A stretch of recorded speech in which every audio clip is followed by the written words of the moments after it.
Seventh standard Durgabai Deshmukh అనేటువంటి పాఠంలో వచ్చేసి కర్ణాటక గవర్నమెంట్ తెలుగు మంజరిలోనిది మనం చూస్తూ ఉన్నాము. 4వ పాఠము గద్య భాగము. క్రింది ఖాళీలను నింపండి. వేదిక చుట్టూ ఇసుక వేస్తే రాలనంత జనము. ఆమె చొరవకు అందరూ ఆశ్చర్యపోయారు. చిన్నప్పటి నుంచే దుర్గాబాయి చాలా అల్లరి పిల్ల. అప్పటికి ఆమె వయసు 12 ఏళ్ళు. ఆ సమయంలోనే ఆమె భర్త సుబ్బారావు చనిపోయారు. క్రింది పదాలకు వ్యతిరేక పదాలను రాయండి. అవసరం, అనవసరం, స్వదేశం, పరదేశం, బహిరంగం, అంతరంగం, ముందుకు, వెనుకకు. ఈ క్రింది వాటిని జతపరచండి. ఆయనెవరో నాకు తెలుసు. వేదిక మీద మహాత్మా గాంధీ గారు ఉపన్యసిస్తున్నారు. అప్పటికి ఆమె వయసు 12 ఏళ్ళు మాత్రమే. ఆమె ప్రముఖ న్యాయవాదిగా కీర్తి సంపాదించుకుంది. క్రింది పదాల్లో సొంత వాక్యాలు అనేటువంటిది రాయండి. ఇక్కడ ఇచ్చినటువంటి పదాలు: మహాసభ, ప్రపంచ తెలుగు మహాసభ హైదరాబాద్ నగరంలో ఘనముగా జరిగింది. విరాళాలు, వరద బాధితులను ఆదుకోవడానికి ప్రజలు పెద్ద ఎత్తున విరాళాలు ఇచ్చారు. తటపటాయించు, నిజము చెప్పడానికి భయపడి తాము కాసేపు తటపటాయించారు.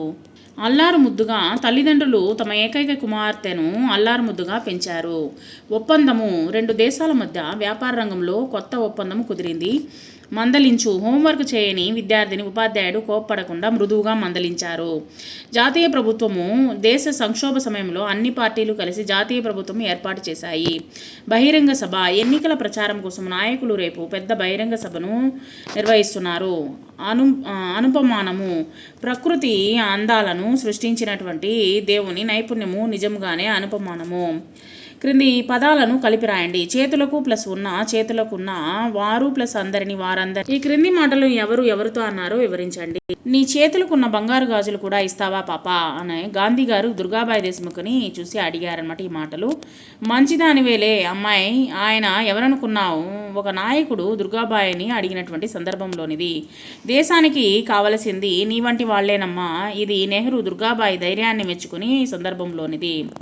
క్రింది ప్రశ్నలకు ఒక్కొక్క వాక్యంలో జవాబులు అనేటువంటి రాయండి. దుర్గాబాయి తల్లిదండ్రులు ఎవరు? దుర్గాబాయి తల్లిదండ్రులు తల్లి కృష్ణవేణమ్మ, తండ్రి రామారావు. ఉప్పు సత్యాగ్రహం ఎప్పుడు ప్రారంభించారు? ఉప్పు సత్యాగ్రహం 1930 సంవత్సరంలో ప్రారంభమైంది. దుర్గాబాయి న్యాయశాస్త్రం ఎక్కడ చదివింది? దుర్గాబాయి మద్రాసు విశ్వవిద్యాలయంలో న్యాయశాస్త్రం చదివింది. ఆంధ్ర మహిళా సభను ఏ సంవత్సరం ప్రారంభించారు? ఆంధ్ర మహిళా అభ్యుదయం కోసము 1938లో ఆంధ్ర మహిళా సభను ప్రారంభించారు. చింతామణి దేశ్ముఖ్ ఎవరు? దుర్గాబాయి భర్త. దుర్గాబాయి ఎప్పుడు మరణించారు? 1981 మే 9వ తేదీన దుర్గాబాయి మరణించారు. క్రింది ప్రశ్నలకు 4-5 వాక్యాల్లో సమాధానాలు రాయండి. దుర్గాబాయి బాల్యం గురించి రాయండి. దుర్గాబాయి తూర్పుగోదావరి జిల్లాలోని రాజమండ్రిలో 1909లో జూలై 15వ తేదీన కృష్ణవేణమ్మ రామారావు దంపతులకు జన్మించింది. ఆమె ఎంతో అల్లారు ముద్దుగా పెరిగింది. చిన్నప్పటి నుంచి దుర్గాబాయి చాలా అల్లరి పిల్ల.